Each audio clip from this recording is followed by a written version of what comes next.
nos acompaña la economista Paola del Carpio, que nos va a contar en facilito. Paola, buenos días. Buenos días, Pedro. Algo tan importante para muchas familias que lo denominamos el sueldo mínimo, en realidad se llama remuneración mínima vital. Paola, para entrar al tema que, como hemos visto, afecta la economía de tantas familias en el Perú, no por cuánta gente cobra el sueldo mínimo, sino porque hay muchas personas que en el plano de la informalidad cobran el equivalente al sueldo mínimo o menos, o la mitad de un sueldo mínimo si hacen media jornada. Entonces, el tema del sueldo mínimo afecta más de los que dice el papel. Adelante. Así es, Pedro. Bueno, el sueldo mínimo en nuestro país, hay que decirlo, es de 1.025 soles desde mayo de este año. Así es. Y se ha estado hablando mucho esta semana de si se va a actualizar anualmente, si no se va a hacer, si se debe revisar.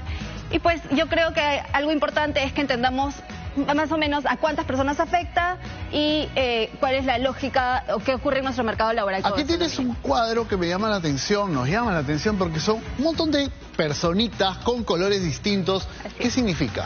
Mire, en el mercado laboral hay aproximadamente 18 millones de peruanos que o trabajan o están buscando activamente empleo. 18 millones. 18 millones, un poquito más.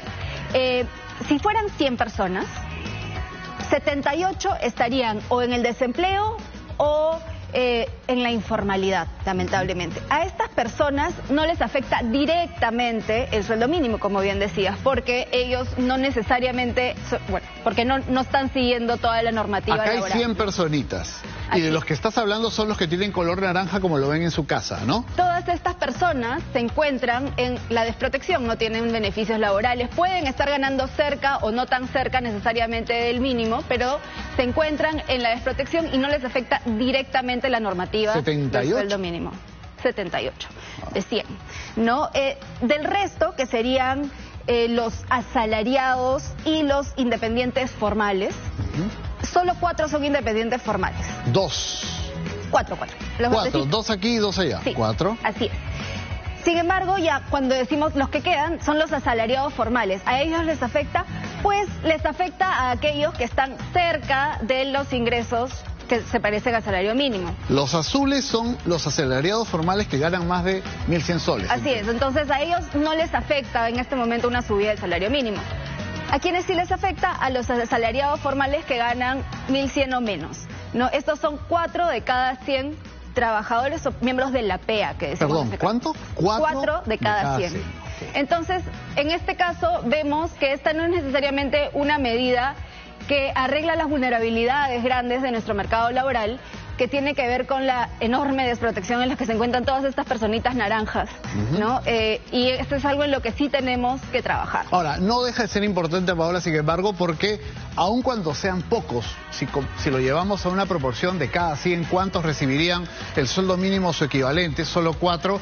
Sí es una medida muy esperada, muy comentada. Cada vez que un gobierno habla de aumentar el sueldo mínimo, se genera una expectativa, porque como te digo, hay personas que no estando en la formalidad cobran el equivalente de un sueldo mínimo o de la mitad, sobre todo jóvenes, ¿no? Sin embargo, Pedro, aún para estas personas, que son alrededor de 800.000, la evidencia no muestra resultados directamente necesariamente positivos. Es mixta la evidencia. En algunos estudios se encuentra que hay algunos beneficios, pero pequeños, para este grupo, e incluso, como mencionas, gente en la informalidad que está cerca de este ingreso.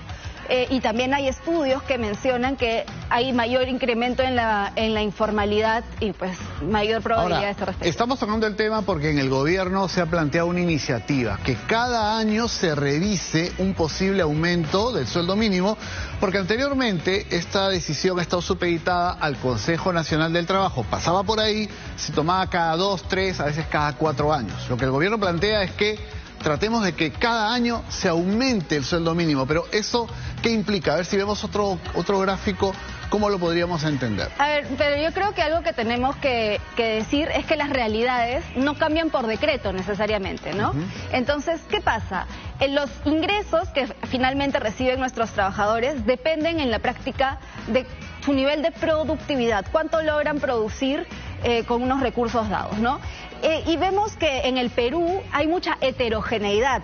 ¿no? Hay mucha diferencia entre la productividad que tienen los trabajadores entre las regiones, por niveles etarios, por tamaño de empresa. Veamos en este caso las regiones. Digamos que esta línea roja es el salario mínimo en todo el país que aplica, pero vemos que hay algunas regiones, como por ejemplo Moquegua y Lima, que están bastante por encima del salario mínimo en promedio, claro, ¿no? Y entonces ahí se dan menores tasas de incumplimiento de la normativa, ¿no? Porque pues hay una mejor productividad en estas regiones. Pero veamos el caso de regiones como Huancavelica y Huánuco. En estos casos estamos hablando de que el promedio de lo que ganan los trabajadores, el promedio de todos está por debajo del mínimo. Entonces hay personas que están muy por debajo del mínimo. Lo que me estás explicando es que más allá de lo que el gobierno diga que debe ser el sueldo mínimo vital, esta es la realidad de acuerdo a lo que pueden pagar las empresas, los emprendedores, a sus trabajadores en función a su productividad. O sea, así es. Tanto gano, tanto puedo pagar, por más que se diga que sea tanto X. Esas son las diferencias, por eso en Moquegua y Lima se paga más incluso. Y esto se da por los enormes niveles de informalidad que tenemos en el país, ¿no? Ahora, viendo el siguiente gráfico, yo quiero insistir en algo que escucho bastante cuando voy al mercado, cuando converso con personas, por ejemplo, que son repartidores, trabajan en delivery. Hay personas que cuidan edificios, cuidan cuadras, hay personas que le hacen el mercado a otras. Entonces son oficios de subsistencia que se han generado, otros son trabajadores que están con un pie en la formalidad, otro pie en la informalidad. Entonces ellos sí viven muy atentos a cualquier posible aumento del sueldo mínimo, porque ellos luego negocian su ingreso en función a ese sueldo mínimo. Entonces la pregunta insistente ¿es bueno o malo subir el sueldo mínimo? ¿Qué tendríamos que entender o asegurar primero para que esa subida sea razonable en nuestra economía? Mira, Pedro, de hecho no es ni bueno ni malo aumentar el salario mínimo por sí mismo, sino que este debe responder a criterios técnicos. Y esto es lo último que afirmó el ministro Salas, y no es una idea nueva. El ministro de Trabajo. Así es, el ministro de Trabajo. Y no es una idea nueva, es algo que se viene pidiendo hace mucho tiempo. Claro. Y es algo que además se acordó en el Consejo Nacional del Trabajo, tener una metodología ya más fija y técnica para definir constantemente los niveles adecuados, ¿no? Porque digamos, Porque salario no debe ser mínimo con fines políticos. Y otro tema, ¿no? El salario mínimo no lo paga el Estado, no lo paga el gobierno, lo pagan las empresas, lo pagan los privados, lo paga la persona que me contrata para ser trabajador. Pero ¿en qué nos podemos basar? Hay dos temas, ¿no? Por un lado está, por supuesto, los niveles de inflación que preocupan y que afectan el valor de este salario, pero por otro lado, y creo que es bien importante decirlo, están los niveles de productividad. Y ahí viene tu cuadrito que tengo acá, que aquí lo están viendo con mucha expectativa porque no entienden bien los números. ¿Qué son? ¿Camisetas de la selección? No. ¿Cuál es el cálculo que estás haciendo aquí para explicarnos la productividad de un trabajador promedio? Primero, ¿qué es, no? La productividad implica cuánto logramos producir con un nivel dado de recursos, ¿no? Y vemos que en el caso en promedio de nuestros trabajadores, lamentablemente, tenemos una baja productividad en relación a nuestros pares de la región. Por simplicidad, imaginemos que todos producimos polos y tenemos todos el mismo número de trabajadores. Entonces, o sea, tenemos los mismos recursos, los mismos fondos para iniciar el negocio, y este es lo que puede producir un trabajador en promedio. Entonces, en el Perú, los trabajadores generarían 5 polos, ¿no? Pero veamos en otros países, en México 8, con los mismos recursos, en Chile y Argentina 12. Entonces, finalmente vemos, por ejemplo, que un chileno termina produciendo lo que más de 2 peruanos, ¿no? Entonces, eso no nos resulta favorable. Si lo vemos con otros países incluso más desarrollados como Estados Unidos, nuestro nivel de productividad es la quinta parte. No es chiquita, ¿no? Pero ¿esto es culpa del trabajador peruano? No, aquí hay muchos factores detrás. Por un lado está el tejido empresarial, tenemos un enorme número de microempresas con una productividad muy bajita, con dificultades para acceder a tecnología, insertarse en cadenas de valor. Tenemos problemas, por supuesto, y todos lo sabemos, con el sector educativo. Porque el trabajador peruano es chamerazo, eso lo hemos visto siempre, por ahí no va. Cubrimos a diario. Por ahí no va. Claro, lo que necesitamos es una economía que sea competitiva, que atraiga inversión, que genere que las empresas inviertan en el talento, en el recurso humano, para que cada trabajador sea más competitivo. Pero eso, como bien has dicho, no se logra por decreto. Hay que trabajar, toma tiempo. Y qué importante entender esta situación del sueldo mínimo, Paola, te agradecemos mucho. No estamos en contra de ningún posible aumento del sueldo mínimo, que se entienda bien.